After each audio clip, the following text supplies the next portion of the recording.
চলুন দেখি আগামী ত্রয়োদশ জাতীয় সংসদ নির্বাচন এবং গণভোটের দিন আমরা কিভাবে ভোট দেব।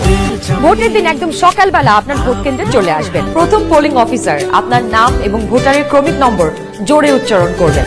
এরপর দ্বিতীয় পোলিং অফিসার আপনার আঙুলে অমোচনীয় কালি লাগিয়ে দেবেন। তারপর আপনি চলে যাবেন সহকারী প্রিজাইডিং অফিসারের টেবিলে। প্রিজাইডিং অফিসার আপনার ভোটার নাম্বার লিখে আপনাকে দুটো ব্যালট পেপার দেবে। এবার গণভোটের জন্য গোলাপি ব্যালট আর সংসদ সদস্য নির্বাচনের জন্য সাদা কালো ব্যালট।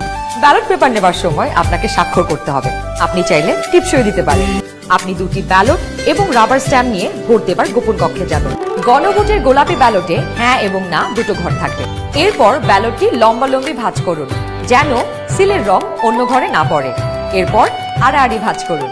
সংসদ সদস্য নির্বাচনের জন্য সাদা কালো ব্যালটটিতে থাকা আপনার পছন্দের ব্যক্তি বা দলের মার্কায় সিল মারুন। সিলটি কিন্তু নির্ধারিত ঘরের বাইরে যাওয়া যাবে না। সিল মারার পর এই ব্যালটটিও প্রথমে লম্বালম্বি ভাঁজ করুন যেন সিলের কালি অন্য মার্কায় না লাগে। এরপর আড়াআড়ি ভাঁজ করুন। এবার গোপন কক্ষ থেকে বের হয়ে স্ট্যাম্পটি সহকারী প্রিজাইডিং অফিসারকে ফেরত দিন এবং একই ব্যালট বক্সে দুটি ব্যালট পেপার ফেলুন। ব্যাস হয়ে গেল একদিনে 2 ভোট। একদম সহজ, তাই না? তাহলে